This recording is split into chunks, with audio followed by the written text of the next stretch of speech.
Hi all, കുറച്ച് ദിവസമായിട്ട് നമ്മളെല്ലാവരും കേട്ടുകൊണ്ടിരിക്കുന്ന വാക്കാണ് അക്കൗണ്ടൻസി റീഡിഫൈൻഡ് എന്നുള്ളത്. അപ്പോൾ നമുക്ക് എല്ലാവർക്കും ഒരു ആകാംക്ഷ ഉണ്ടാവും എന്താണ് അക്കൗണ്ടൻസി റീഡിഫൈൻഡ് എന്നുള്ളത്, പ്രത്യേകിച്ച് ACC സ്റ്റുഡൻസിന്. അപ്പോൾ എന്താണ് ഈ ചേഞ്ച് എന്നുള്ളത് നമുക്ക് ഡീറ്റെയിൽ ആയിട്ട് നോക്കാം. അപ്പോൾ ACC പറഞ്ഞിട്ടുള്ളത് we are changing our qualification എന്നാണ് പറഞ്ഞിട്ടുള്ളത്.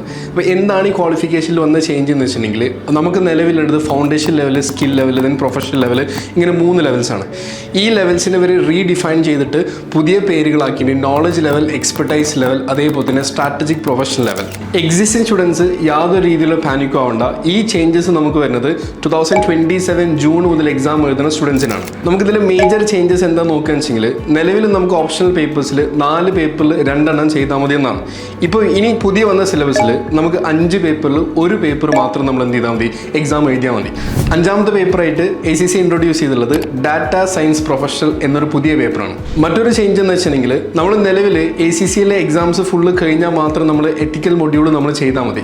പക്ഷേ ഇനി വരുന്ന പുതിയ സിലബസിൽ ഓരോ സെഷൻ കഴിയുമ്പോഴും നമ്മൾ എന്ത് ചെയ്യണം, എത്തിക്കൽ മൊഡ്യൂൾ നമ്മൾ എക്സാം എഴുതണം. പുതിയ ക്വാളിഫിക്കേഷൻ സ്ട്രക്ചറിൽ നമ്മൾ ഓരോ ലെവൽ കഴിയുമ്പോഴും ഒരു എംപ്ലോയബിലിറ്റി എസെൻഷ്യൽ മൊഡ്യൂൾ എന്ന് പറഞ്ഞത് കംപ്ലീറ്റ് ചെയ്യണം.